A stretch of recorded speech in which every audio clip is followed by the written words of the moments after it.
Matt Duss, before we go, I want to ask you about developments with Ukraine. Ukraine's Air Force says Russia launched its largest aerial attack overnight since its invasion in 2022, firing a record 741 drones and missiles, most of them targeting the city of Lutsk in western Ukraine.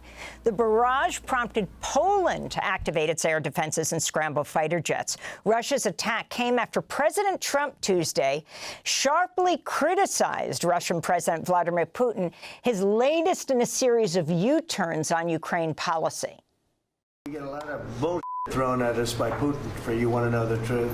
He's very nice all the time, but it turns out to be meaningless. Trump said the U.S. would now send additional weapons to Ukraine after the Pentagon last week halted arms shipments. It's being reported Defense Secretary Pete Hegseth did not inform the White House before he authorized the pause on weapon shipments to Ukraine. Apparently, he said he wanted to check if there were enough weapons for the U.S. to have, as well as sending to Ukraine.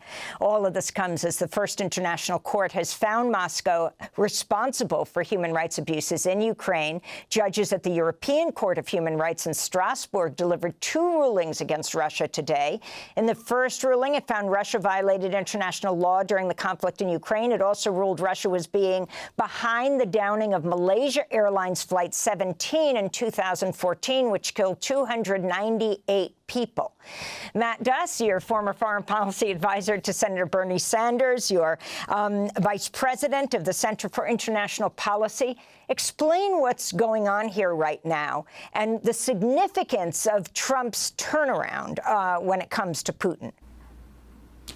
Right. I mean, I think we all heard that Trump was apparently unaware of the cutoff in arms from the U.S. to Ukraine that was announced last week. I mean, I think no one is surprised to learn once again that there is a pretty chaotic and disorganized policy process in this administration, if one can even call it a policy process. But I think what's important here is that Trump, having promised to make peace between Ukraine and Russia, saying that, you know, I'll make a peace deal in the first few days, it'll be really easy. He's learning that it's actually not that easy. And it's not that easy because Vladimir Putin is not interested in a peace deal. I think that is the most important takeaway here. Many of us support negotiations. I think no one wants peace more than the Ukrainians themselves. But we do need to understand that Putin has a vote. And Putin's interests, as far as I've seen, have not changed. He's going to continue to make war on Ukraine. He wants to remove Ukraine's independence. He wants to make Ukraine essentially a part of Russia's imperium as he sees it. He has not changed those goals. And until he does, it's hard to see what we can actually negotiate in terms of a ceasefire, let alone a durable peace deal. And why Trump's turnaround? I think Trump is, again, he feels embarrassed, I would guess, as someone who came in making bold claims about his ability to make a deal, saying, oh, I know Putin, I know how he thinks. And here Putin has shown, no, actually, you don't understand how I think, or at least you have not recognized what I really want. And that has really, you know, annoyed Donald Trump clearly. The question is what Donald Trump now does about it. Will he sustain this defensive aid to Ukraine?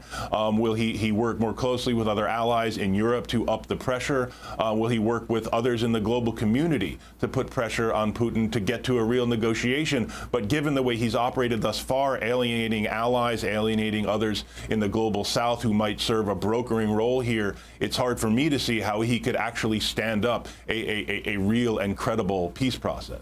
In fact, going after, for example, the big BRICS summit in Brazil. BRICS, of course, stands for Russia, Brazil, India, China, and South Africa. Yeah. Matt Duss, I want to thank you. Go ahead, 20 seconds. No, I would just say, I mean, working through some of the BRICS countries, particularly Brazil, was an option here, and it's one he should look at. But given what he's said and done thus far, I don't know if that's an option right now. Thanks for watching Democracy Now! On YouTube. Subscribe to the channel and turn on notifications to make sure you never miss a video. And for more of our audience-supported journalism, go to democracynow.org, where you can download our news app, sign up for our newsletter, subscribe to the daily podcast, and so much more.